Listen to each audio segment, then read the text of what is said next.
তারা যেন সেই কোয়ালিটিটাকে মিট আপ করে স্কিলড হয়ে তারা বাংলাদেশের অর্থনীতিতে তারা পার্টিসিপেট করতে পারে, সেই জায়গাটা তৈরি করার চেষ্টা করছি। আসলে আমরা সবাই মিলে চেষ্টা করছি আমাদের দেশে যারা প্রতিবন্ধিতা নিয়ে জীবন পার করছেন তাদেরকে আমাদের জীবনটা সহজ করার জন্য। ইতিমধ্যে আমাদের মাননীয় প্রতিমন্ত্রী বলেছেন আমাদের পরিকল্পনাগুলো এখন আসছে, ভবিষ্যতে নেব।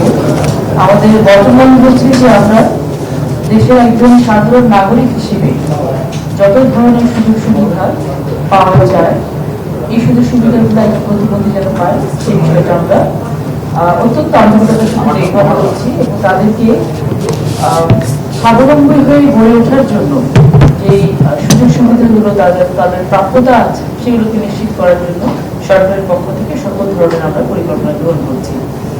ইতিমধ্যে গৃহীত পরিকল্পনাগুলো অনেকগুলো আপনারা জেনেছেন। এটার সাথে সাথে আমরা প্রতিবন্ধীদের জন্য ডিজিটাল অ্যাক্সেসিবিলিটি নিয়ে কাজ করছি।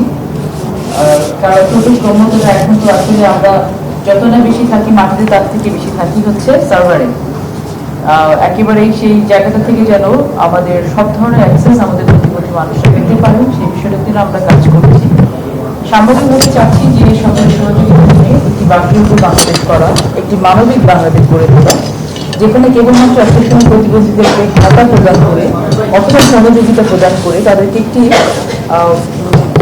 মনের ভিতরে একটি জায়গা এরকম তারা তৈরি করতে তাদেরকে চ্যারিটি করা হচ্ছে, কিন্তু আমরা সেই জায়গা থেকে উঠে আসতে চাই। আমরা সেই জায়গা থেকে উঠে এসে প্রতিবন্ধীদেরকে সেই জায়গাতে নিতে চাই যে তারা নিজেরা মনে করবেন যে আমরা দেশের একজন অত্যন্ত যোগ্য এবং সম্মানিত নাগরিক এবং তাদের ভেতরে প্রতিটা প্রতিবন্ধীর ভেতরে একটি স্পেশাল কোনো না কোনো কোয়ালিটি থাকে।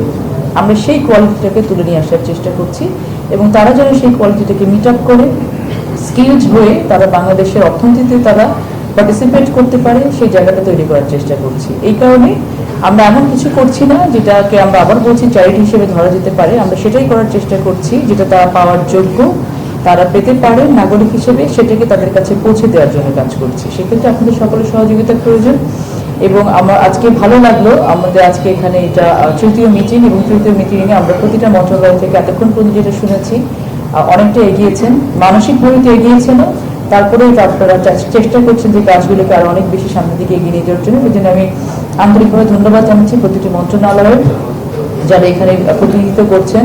অলমোস্ট 14টি মন্ত্রণালয় কানেক্টেড আছেন আমাদের সাথে। আপনারা জানেন যে এই বিষয়টি নিয়ে আমাদের মাননীয় প্রধানমন্ত্রী অনেক বেশি আন্তরিক এবং উনি খুব ইন্টেন্সলি কাজ করার জন্য আমাদেরকে নির্দেশ প্রদান করেছেন। আমরা চেষ্টা করছি সকলে মিলে সেই জায়গাটাকে তুলে নিয়ে আসার জন্য। সকলকে অনেক ধন্যবাদ।